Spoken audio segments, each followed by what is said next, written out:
Hello everybody and welcome back to another Overwatch League fan thoughts and analysis video, and today is part 2 of my Overwatch League Season 2 power rankings.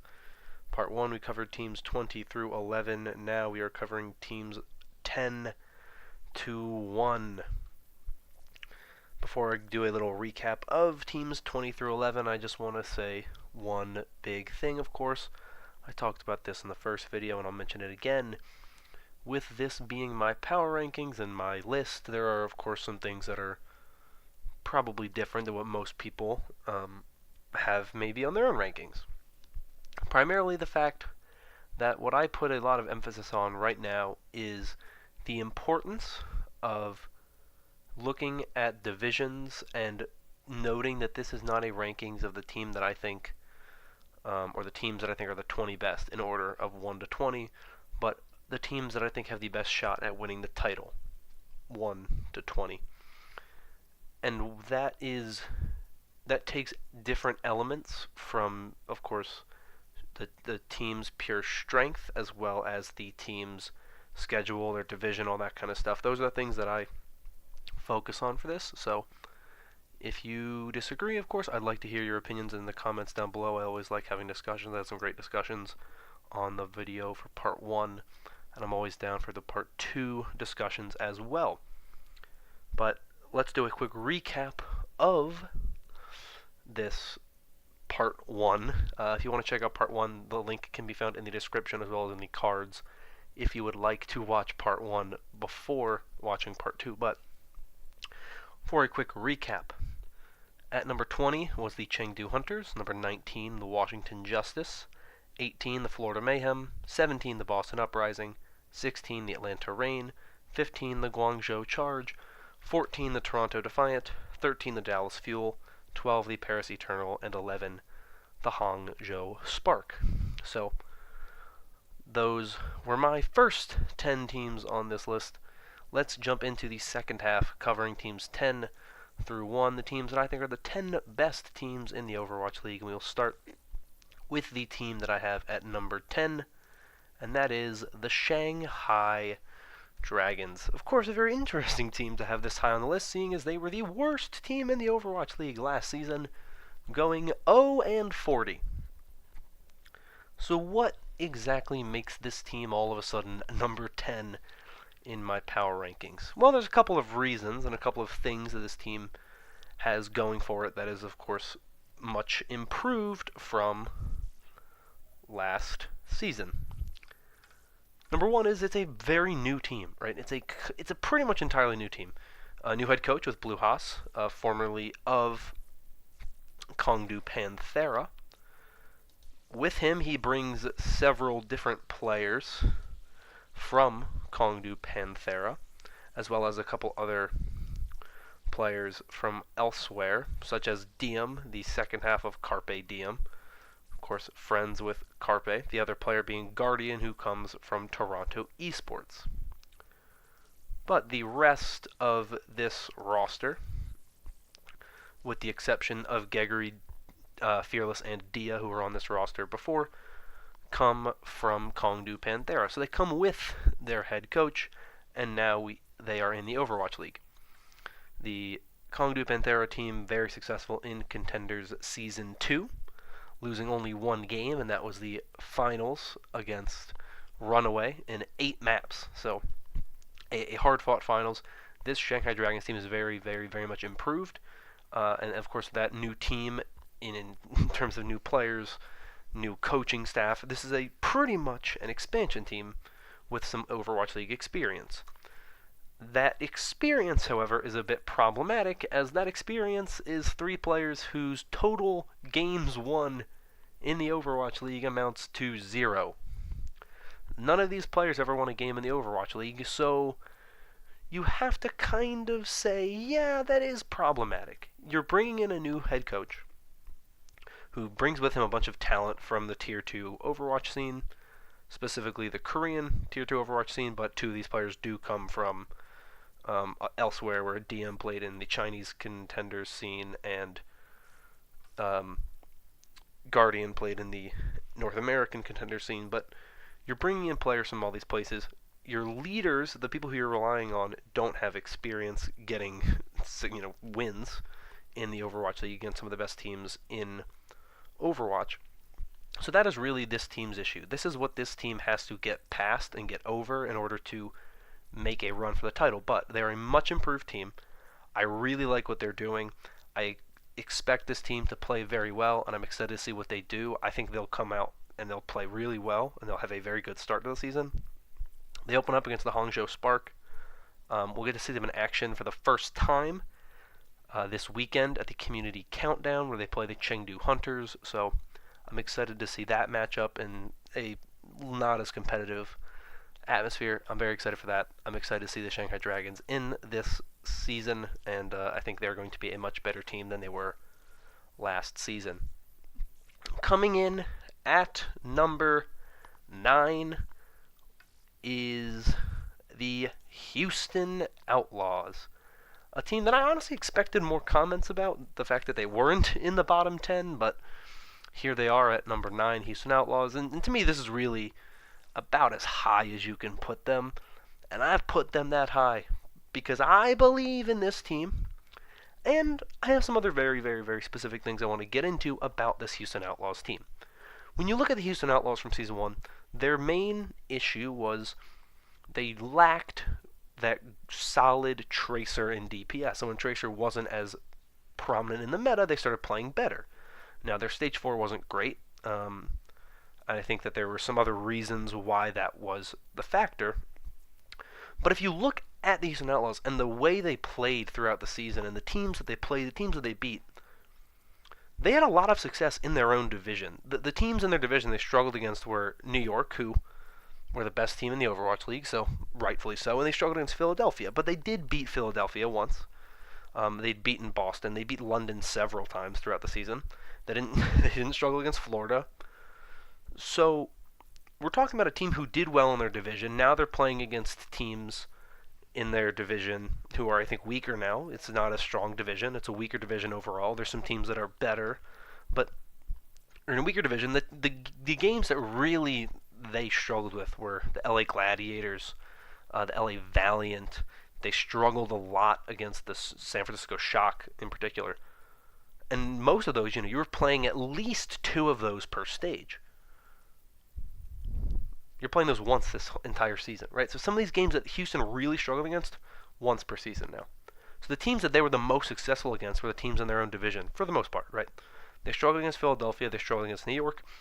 That goes from 4 games in the season to you're now playing them twice the entire season. That works in their advantage. The teams that they didn't struggle against as much, Boston, London, you're still playing twice in a season, so you don't get that benefit of playing them more times. But the teams they really struggled against, they played at least 3 times last season. Now they're playing them once. They're better as a whole by adding Dante in that Tracer spot. They were very successful playing games last season. They have Linkser, they have Muma, who are 2 very, very good players. And Muma especially is incredible on that main tank role. Jake is very good. He's not a great, Tracer, but he's an incredible DPS player at the same time. I think Kulmat and Spree are very good. Spree more so on that Zarya, but still a very good player. I like their support line with Bonnie and Raucus. I think both of them are very good. I think Raucus is not the strongest Zenyatta in terms of Western players, but I think he plays very well. Arhan is a very interesting player. I'm excited to see what he does. He's kind of a player I'm not super big on saying he'll be really, really good. I don't think he's going to be this team's answer going forward, but I think he's one of the stronger players from old school Overwatch, so he's kind of a senior kind of presence on this team. He might not last very long, but he's been around since the first Overwatch World Cup. I think the Houston Outlaws team really is where they need to be, right? They're in the weaker division. They showed last season they were successful. Now they have an entire offseason to kind of get better, improve, regroup, focus on the things that they were struggling with. They now have an additional DPS player at their disposal. I really like the Houston Outlaws this season. I cannot praise them enough for the changes they've made. As small as they may seem, they are a much better team by this one change and by the way that the schedule and the divisions, all that kind of stuff has broken down around them, it helps them out a lot. They were the 7th team last season, right? They were one spot out of playoffs. Now, they were 2 games out of playoffs, which is where it kind of is sour, but they very, very, very well could have made playoffs if they won a couple games that maybe they shouldn't have lost, or they had some bad losses, I'll admit that. They had some really bad losses, especially late in the season. They had a lot of 4-0 losses to like San Francisco, to the Valiant, to the Gladiators, stuff like that. But at the end of the day, I really think the Houston Outlaws impressed me throughout the season. They were up and down. They weren't the most consistent team, but when they were playing really well, they were one of the best teams in the Overwatch League, in my opinion. At one point in time, they were the 2nd best team in the league. Wasn't for very long, but they were the 2nd best team in the league. I think you have to give this Houston Outlaws team credit for what they have done. I think people are sleeping on this team. I think people don't fully show what this team has done and what they're capable of, and I'm really excited to see this team in Season 2. They kick off their season against Toronto, then they play Boston. They have 2 games there right off the bat that I really think they should win. They should come out, they can show how strong they are, how much they've improved. I'm very excited to see this Houston team get back into action in Season 2. Next, we have the team coming in at number 8. And that team is the San Francisco Shock, who we just talked about with the Houston Outlaws because they were very successful against Houston Outlaws in Season 1.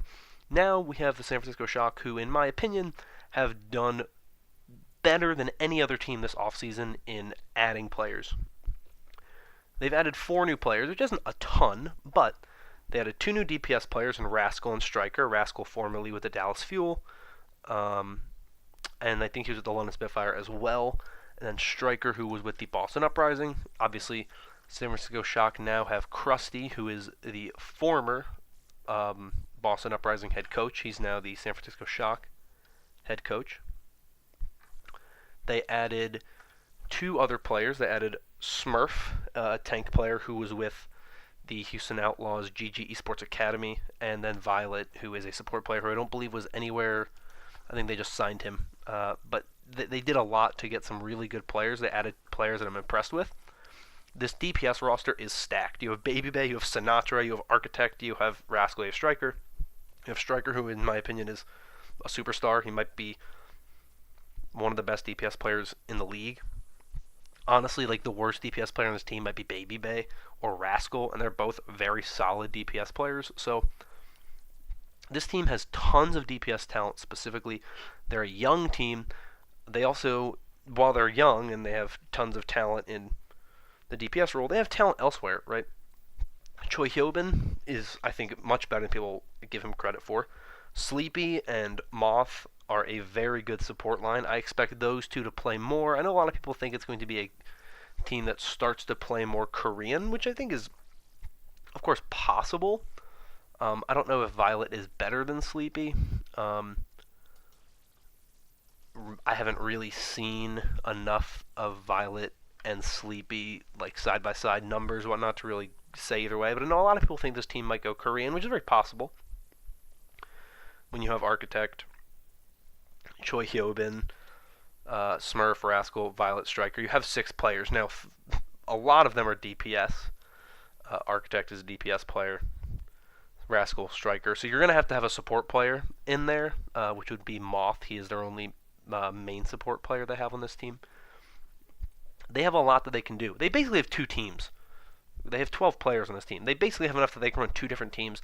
There's a lot of things they can do, a lot of tricks they can run, and they can run it to be more really meta-specific, right? Or, if there's playing one team who really has a heavy focus on a dive composition, and that's the way that team plays, and they're really good at dive, and no matter what you run, they're going to run dive. You can run a team that counters that more, whereas if a team wants to run more tank heavy, maybe goats heavy, you can run a counter to that if that's what works better. Obviously, there's some differences in the way that the Overwatch League is played. Overwatch in general is played in the Korean scene versus the American scene and European scene and whatnot. So there are differences that I think this San Francisco Shock team can take advantage of by having all these players. I'm really excited to see what they do going forward. I really liked this team last season. They were one of the most improved teams. You had Krusty as the head coach, of course, late in the season. A better player now in striker in that DPS role. He'll probably be this team's leader. Very good with the Boston Uprising. I expect him to be very good here. It's a tough division, and that's where I'm kind of concerned about the San Francisco Shock, because everyone last season said they're getting really, really good. They're getting really good. They're going to make a stage playoff by the end of the season, and they never did.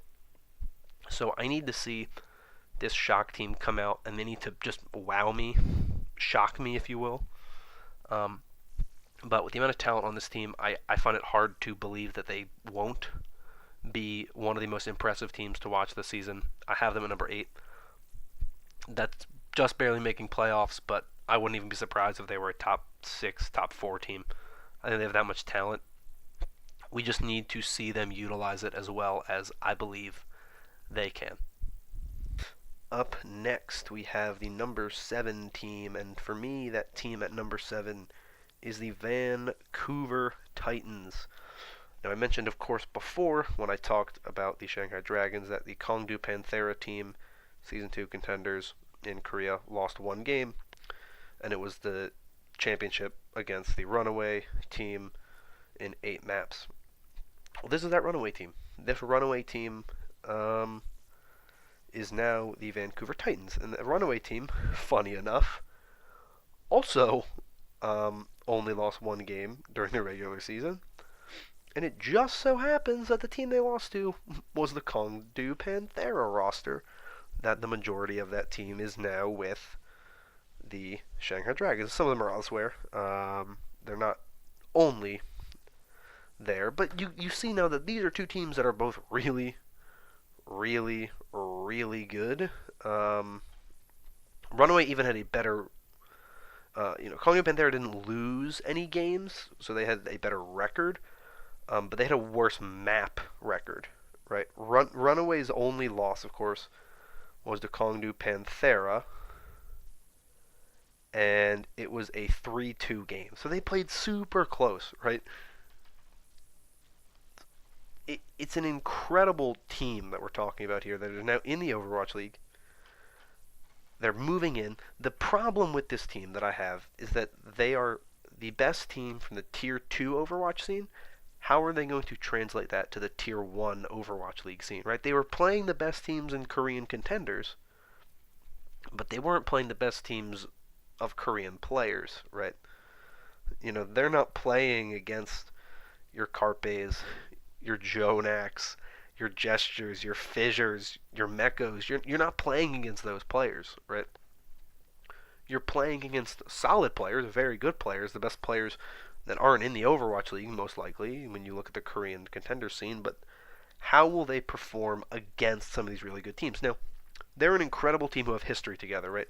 The only player on this roster that doesn't come from this Runaway roster is Rappel, who comes from Element Mystic, another very good team from contenders in Korea. They lost to Runaway in the Season 2 playoffs. I mean, we're talking about a very successful, very solid team here that Rappel comes from. This is an organization that has success. They won in the past, a lot. They never won any really big tournaments. They got second at Apex a couple times, Apex Season 2 and Apex Season 4, plus an APAC they did really well at. They got second place, but they didn't really won anything until they won Contender Season 2. Now they have a big win under their belt. They're coming into the league off of this high and this strength and this really strong win. Can they translate it is really the question.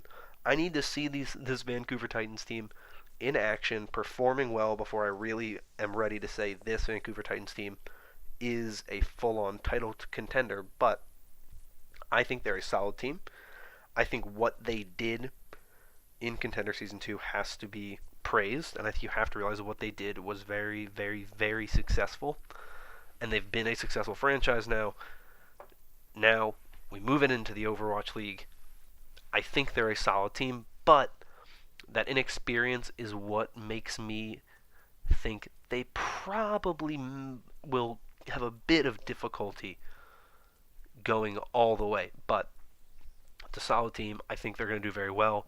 I think they're going to be a team to root for, to be proud of. If you are a former Runaway fan or a person who just wants to root for Vancouver. I think they're a team that will do well.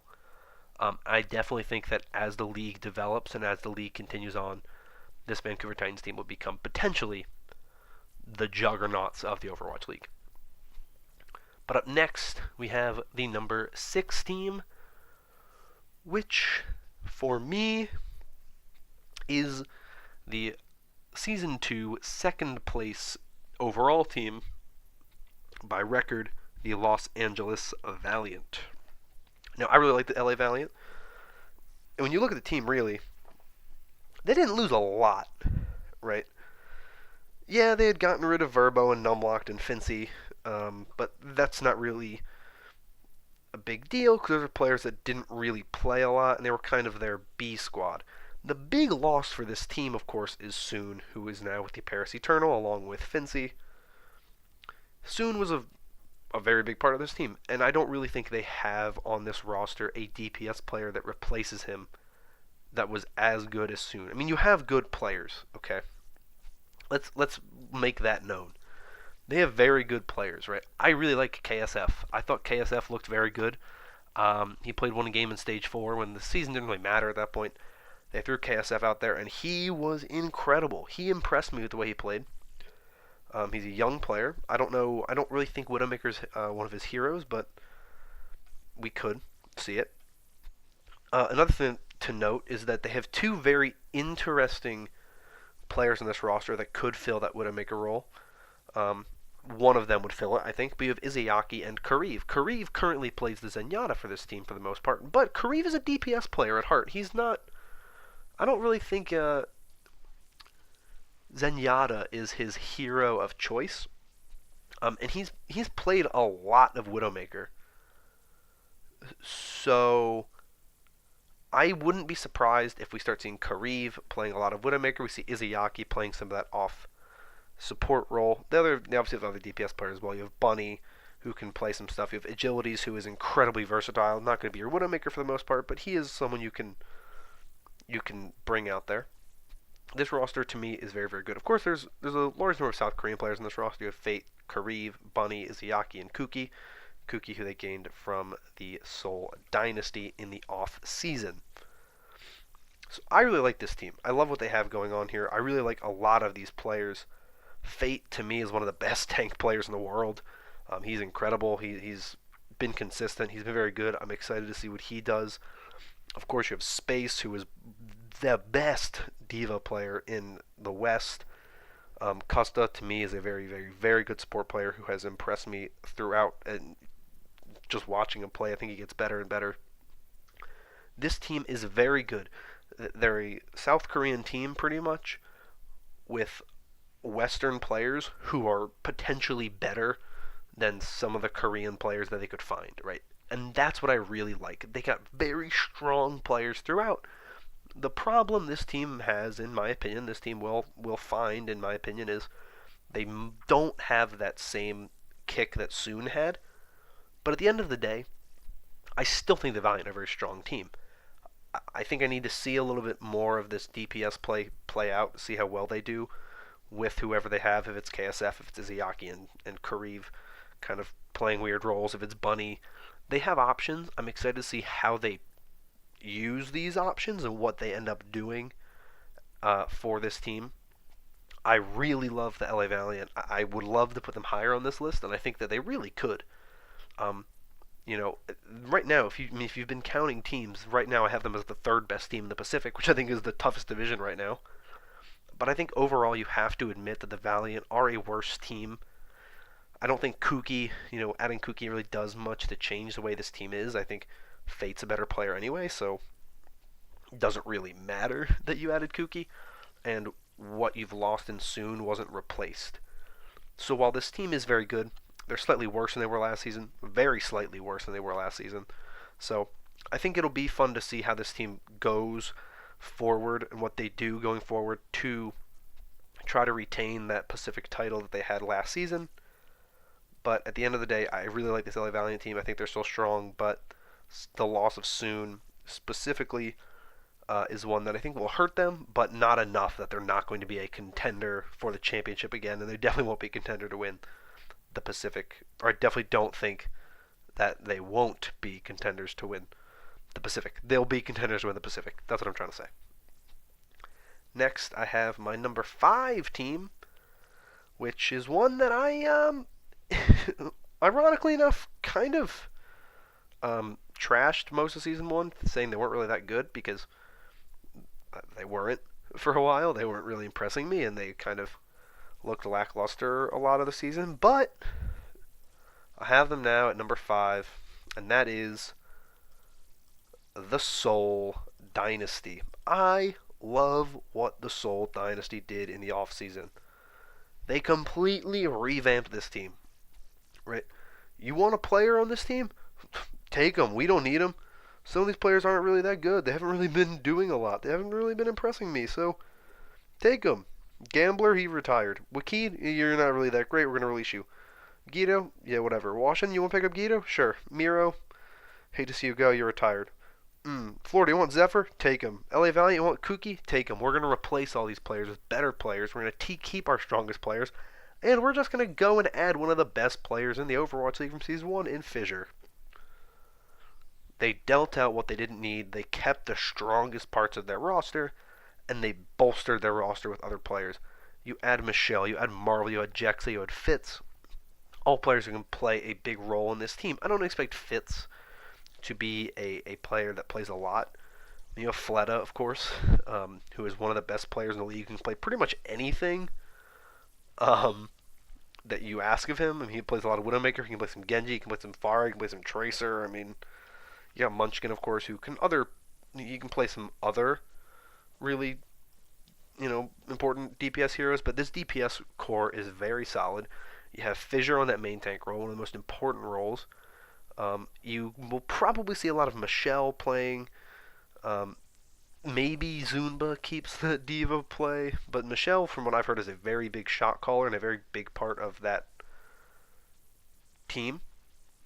In the past, as teams, he was a big part of the shot calling. So Zunba or Michelle, of course, are going to be the ones playing, but we'll see. But this team is new. They've improved. I think you have to look at this team of having Fleta and Fissure, two of the best players in the league. You still have someone in Ryu Jaehong who is experienced, who didn't play the best throughout the season last season, but he's still a very good player. He is probably the oldest player in the Overwatch League. He's 27 years old. So who knows how long he'll be playing professionally at this point. We'll have to see from here, because usually that's kind of, once you're past 22, 23, that's kind of when you start not playing a lot more. That's kind of when you start kind of falling off. But in general, I really like this team. I really like this roster. Obviously, they weren't the most successful team last season. That's really why they're at number 5 and no higher. That's why I don't have them winning the Pacific. It's because it's still mostly the same roster from last season who didn't impress me. But at the end of the day, I think they've added a lot. They've done a lot to improve this roster to be a better team as a whole. Getting Fissure, to me, was the biggest move of the offseason by any team. So I really like this team. I like what they've done. I think when you add what you add with this team, when you look at what this team is now, they're far better. I think they knew that they had a lot of talent, but they had some places where they had issues, and they just decided, we're just gonna go through. We're gonna make changes, right? We're gonna get rid of stuff. I mean, Beast is gone. He was their head coach. He's gone. They're bringing in a new head coach. They made a lot of changes, which I think is really big, and will be a huge part of why this team will be better. They made the changes they needed to make when they are very successful, right? I mean, they added a coach from the London Spitfire in Changun, right? This team is far better than what they were last season. I think they're going to be one of the best teams in the league, and I really think that they are going to be as good as what people thought they would be last season, this season. Maybe not the best team in the league, but they'll be up there as one of the best. Coming in now at number 4 is one of my personal favorite teams to watch. They are a team that have impressed me throughout Season 1, watching their improvement from being somewhat okay to one of the top teams in the league, the Los Angeles Gladiators. Um, if there's one thing that they have done that I'm really happy with, it's they've added players in the positions that they needed the most, and they knew what they needed the most, right? Of course, they had Fissure last season, and you can't really replace Fissure, right? Fissure's a very good player. He's one of the best players in the league. He was definitely one of the best players in the league last season. We'll see about this season, but he was the number 2 player in the league last season, arguably number 2 in the MVP race. So replacing him is kind of hard, and I won't say they replaced him in terms of what he was completely with the addition of Roar, who does come from that Kongdu Panthera squad. But Roar's a good replacement, and he's a solid replacement. He's what they have, and he's their only main tank player that they have on a full contract. They have Panker on a 2-way contract, so he'll probably get some play time, but overall, Roar is their guy, and they're going to rely on him. But where they did make a smart move is they got rid of Silk Thread, who is now retired, but they had gotten rid of him, and they got rid of Asher as well. And they added Decay, also from that Kongdu Panthera roster, who is probably the biggest signing they had during the offseason. Now, of course, there was the whole great debate with Ripa, the third member of this Swedish support group. Now not Swedish, I'm talking about Finnish. They're the Finnish trio now. They were the Finnish duo. Don't act like I didn't say Swedish. They're Finnish. They don't need to be Swedish. The Finnish players are better than Swedish players. I'm sorry. Anyway, that was a big sign, of course, the big debate. But in general, Decay was the best signing, and he adds what they kind of lacked in that DPS depth. You could bring in Silk Thread. Silk Thread could play, but he wasn't incredible. Now, the issue with Decay, of course, and the biggest issue is that he's not old enough to play yet. I don't know the way the rules work fully. I don't know if it has to be when you turn 18, you can play at the start of the next stage, or if it's when you turn 18, you can start playing immediately. But his birthday's in February 27th. He'll be able to play relatively soon. So I'm excited to see what this team does now. You still have Surefour and Hydration, who are both really good DPS players. Don't act like they're not good. And I'm not here to say like they're not that good.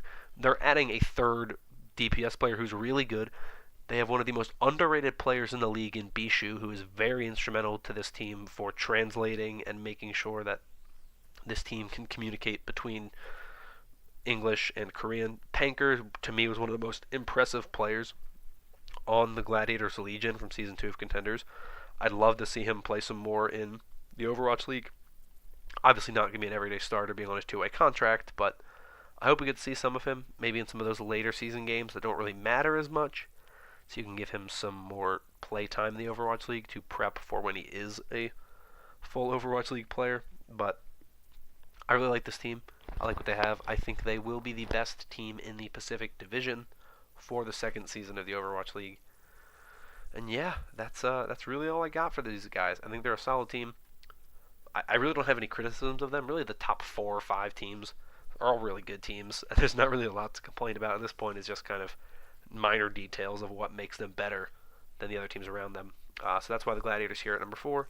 They're still a very solid team. Don't think otherwise. I really like them. Let's move on now to the number 3 team. Number 3, this is one of the hardest groups to pick. My top 3 teams, honestly, were somewhat difficult to really pick who should be 3, who should be 2, who should be 1. Because if you've paid attention, the final 3 teams are the 2 grand finalists and the team that had the best record in the regular season. So for all intents and purposes, they were the 3 best teams from season 1 of the Overwatch League. And you have to really pick who you're putting where and what you value the most. But I look at these teams and I've put them in where I think they are most deserving. So we'll start with number 3, of course. And the number 3 team on my list is the Philadelphia Fusion. The quintessential international roster that has succeeded.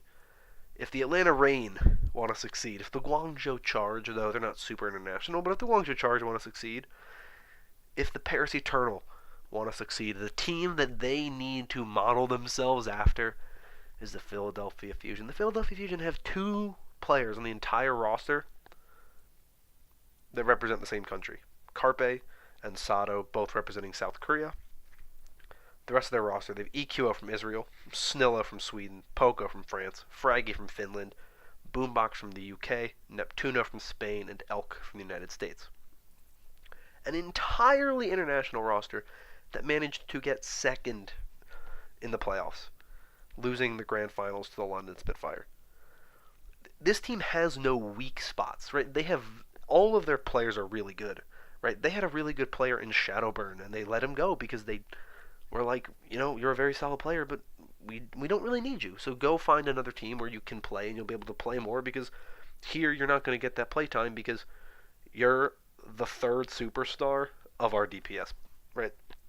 They had Hotba, and they let Hotba go. They traded away Hotba because they're like, Hotba, you're good, but unfortunately, we don't really need you because you're better off somewhere else, or it's just we have so many really good players, and we want to bring in some more players onto this roster that we have to cut off some of our really good players.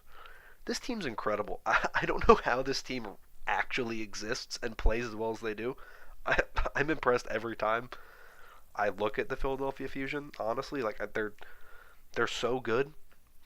But what keeps them from that number 2 or even that number 1 spot is the main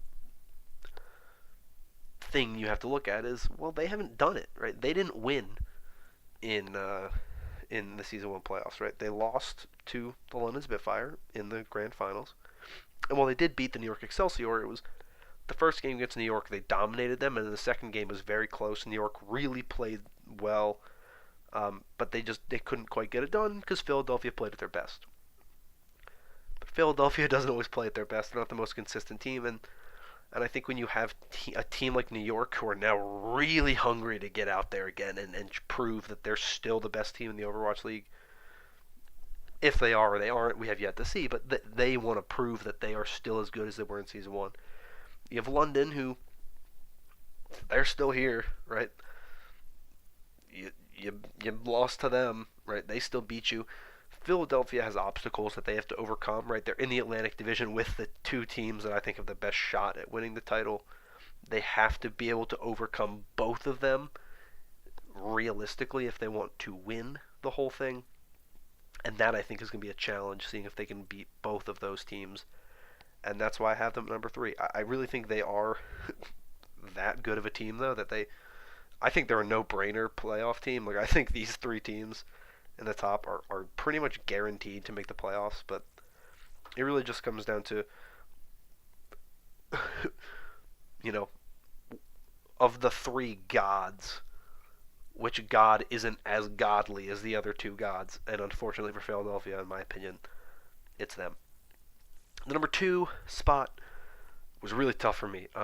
I was back and forth between London and New York in 1 and 2, and I really didn't know who to put where. It was very hard, because at the end of the day, you have New York, who were the best team throughout their regular season, but they didn't get it done in the playoffs, and you had London, who were very good in the regular season. They had some struggles. They were up and down. They weren't their best for several points throughout the season, but when it came down to it, when it came down to winning the big games, they won them.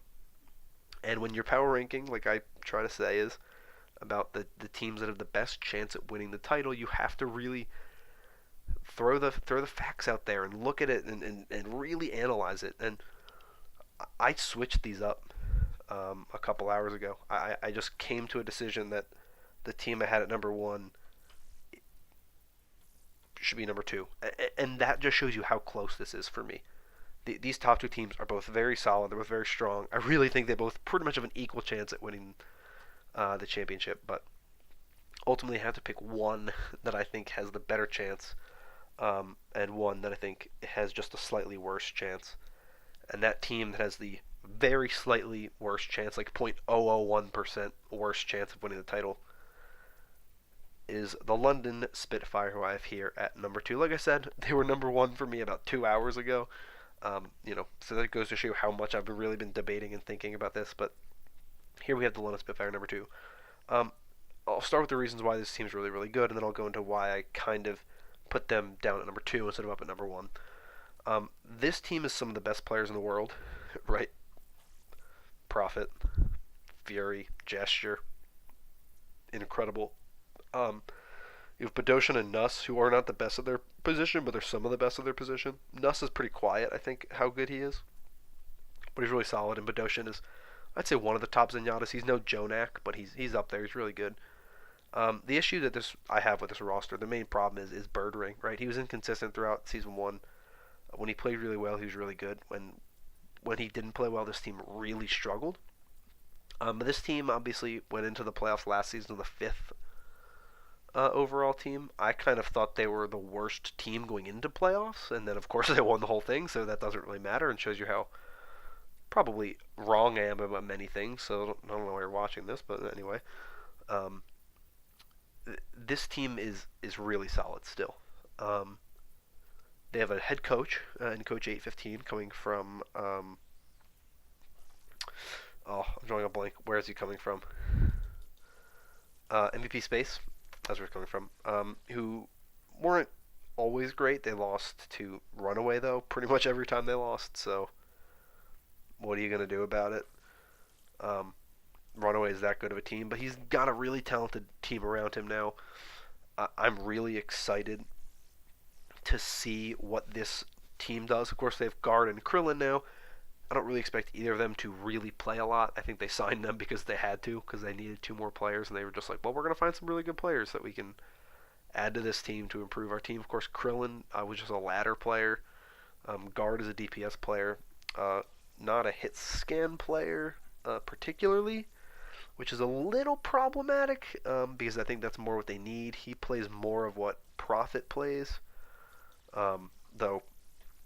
That's putting Prophet in a box for what he plays. There is no box for Prophet. He plays whatever DPS here. He plays whatever hero he wants, and he does it well. So gotta give credit to Prophet for that. But to me, the reason why London is number 2 instead of number 1 is their inconsistencies throughout Season 1, and the fact that while they were really good and they were really strong, they never really were the top team in the regular season. Yeah, they won the Stage 1 finals, and it was a really good game for them against New York, and that was really like their best time during the regular season.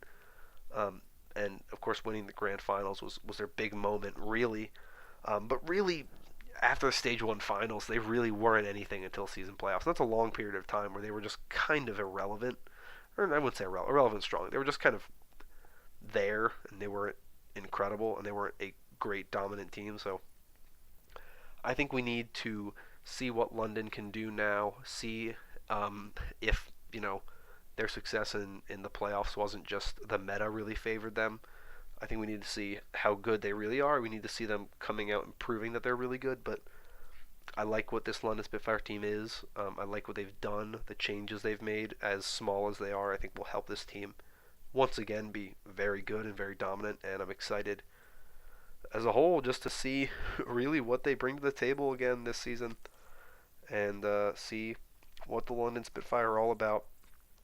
See if they're hungry enough to get another season victory, but they're the number 2 team. That leaves, of course, just one more team, and you know who it is. It's the New York Excelsior.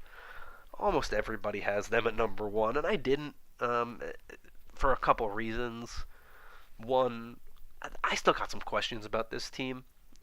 Stage 4 and the playoffs, they looked a little bad at times. They looked a little bit like they were struggling. But Stage 4, ultimately, you can say, yeah, they weren't really trying. The documentary that New York Excelsior came out with recently, where they basically just said, yeah, we weren't putting in the same effort into preparing in Stage 4 as we did the rest of the seasons. We didn't care. We didn't want to win Stage 4. We wanted to win the season playoffs, and it didn't come true. And they looked good in the second game against Philadelphia in the playoffs, but didn't look as good in the first game, obviously. But at the end of the day, those are really my problems with New York, right? Oh, when they weren't really trying, they didn't play that well. Even though they still won 7 games in Stage 4 without really trying. They made all 4 stage finals. They made the stage 4 stage final without really trying. They have a bunch of the best players in the world. Sabiobi's the best tracer, in my opinion, and in his opinion, and in the opinion of a lot of people. You have Pine, who's one of the best Widowmakers in the world, and is just a guy who can just make the big moments and take big risks, and they will pay off. Not all the time, but a lot of them they pay off, and Pine looks like what he's doing is incredible, and he's helping this team a lot at times in getting that big pick you need to win a team fight. You got Libero, who can play one of the best Hanzos in the world and also one of the best Pharos, and plays a really good Junkrat and a really good Tracer and also a really good Widowmaker and a really good... He just plays really good anybody pretty much, just like Prophet. Plays really, really good heroes and just plays at a high level. You got Meko, a very good, one of the best divas. Definitely one of the best South Korean divas. Mono, who's, again, really good. One of the best main tanks, in my opinion. You got Jonak, who's arguably the best player in Overwatch right now, on his Zenyatta. You have Ark and Animo, who both were incredible Mercy players, doing everything they needed to do, playing very well, playing consistently. Then you had Flower and Nene, 2 very good DPS players, who you don't really need, but you have them anyway. You can run them in compositions that you need. You can have one of them really as your dedicated Brig if you need it. Though Brig isn't as big anymore, obviously, but this team, there's no real weakness on this team. The problem that this team had in Season 1 was Janice, and it wasn't that Janice was bad, it was that Janice was a different style player than what this team wanted.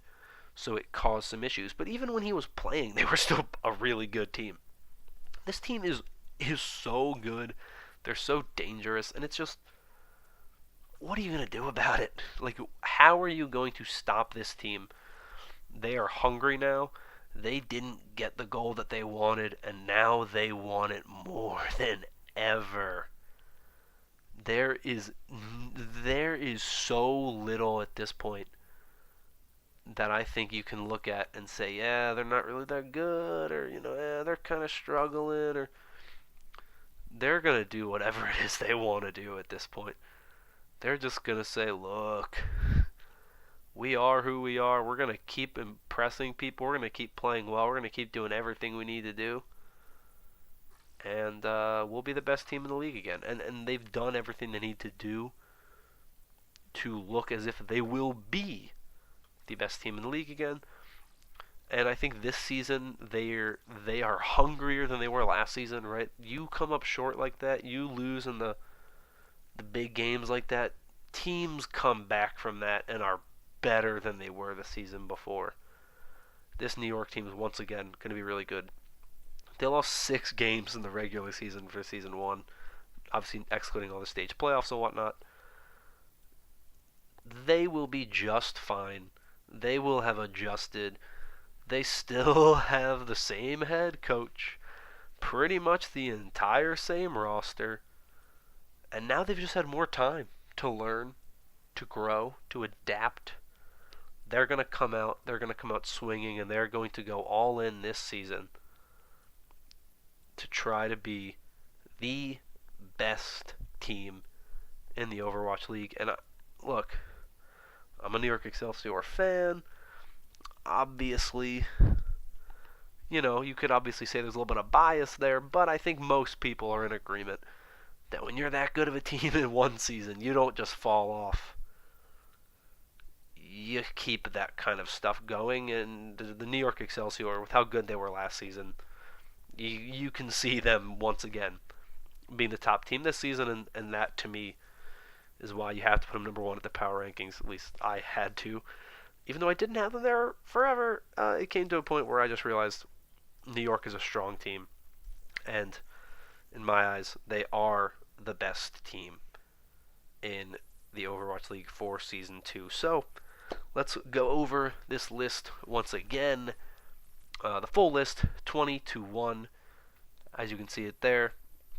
The Chengdu Hunters at 20, the Washington Justice at 19, Florida Mayhem 18, Boston Uprising 17, Atlanta Reign 16, Guangzhou Charge 15, Toronto Defiant 14, Dallas Fuel 13, Paris Eternal 12, Hangzhou Spark 11, Shanghai Dragons 10, Houston Outlaws 9, San Francisco Shock 8, Vancouver Titans 7, Los Angeles Valiant 6, Sole Dynasty 5, LA Gladiators 4, Philadelphia Fusion 3, London Spitfire 2, and the New York Excelsior at number 1.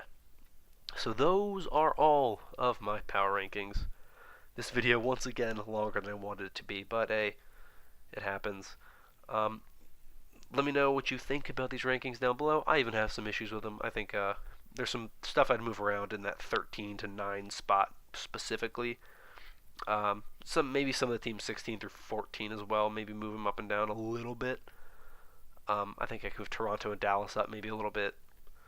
Maybe some other teams down as a result. But all in all, I really think I feel pretty good about these rankings. But of course, I'm very open to being wrong and being surprised by some of these other teams. But that's everything I have for you, of course. Season starts next week, less than a week away. It's crazy, it's crazy, it's crazy. We're finally almost here.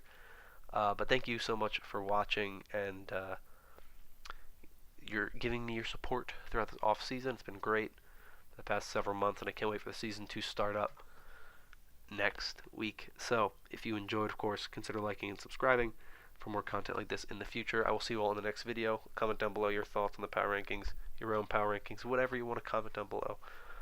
I appreciate the discussion. I love having discussion. But thank you, and I will see you all in the next video.